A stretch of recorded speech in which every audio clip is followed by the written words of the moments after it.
বাংলাদেশকে অর্থনৈতিক একটা খাদের কিনারায় নিয়ে গিয়ে দাঁড় করানো হবে এমন ধরনের আইন সংসদে পাশ করানো হয়েছে। মাত্র 7.5% টাকা ব্যাগ দিয়ে হাজার হাজার কোটি টাকা তারা লুটপাট করলো, তারা বৈধতা পাবে, আবার তারা লুটপাট করবে। বাংলাদেশের ব্যাংক খাতগুলোকে ধ্বংস করা হবে, অর্থনীতিকে ধ্বংস করা হবে। তার মধ্য দিয়ে এদেশের শ্রমিকেরা, মেহনতি মানুষেরা, তাদের মজুরিকে বাধাগ্রস্ত করা হবে, তাদের জীবনমানকে কমিয়ে নিয়ে আসা হবে। বাংলাদেশকে অর্থনৈতিক একটা খাদের কিনারায় নিয়ে গিয়ে দাঁড় করানো হবে এমন ধরনের আইন সংসদে পাশ করানো হয়েছে। আমরা যখন দেখি হাজার হাজার কোটি টাকা লুটপাট করা হয়, সেখানে শ্রমিকের স্বার্থ থাকে না। শ্রমিকদেরকে ব্যবহার করে যখন দেশের অবস্থা ভঙ্গুর হয়ে পড়বে, আমাদের এই শ্রমিক শ্রেণী সব থেকে বিপদের মধ্যে তারা পড়বে।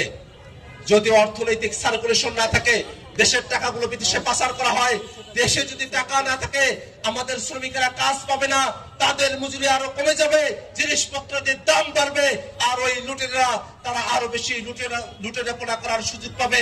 এই ধরনের ব্যবস্থা আমরা এই বাংলাদেশে প্রত্যাশা করি না। আমরা বিরোধী দলের পক্ষ থেকে এই যে লুটেরাদের কাছে ব্যাংক ফিরিয়ে দেওয়ার আইন করা হলো তার বিরোধিতা করেছি, কিন্তু আমাদের কথা তারা শোনে নাই। আমরা দূর থেকে দেখলে মনে হয় সংসদে যে আইনগুলো পাশ করা হলো সেটার সাথে শ্রমিকদের কোনো সম্পর্ক নাই। কিন্তু যদি লুটেরাদের কাছে আবারও ব্যাংকগুলো চলে যায়, তারা দেশের অর্থগুলো বিদেশে পাচার করে, সব থেকে বেশি ক্ষতির মুখে পড়বে আমাদের শ্রমিক ভাইরা।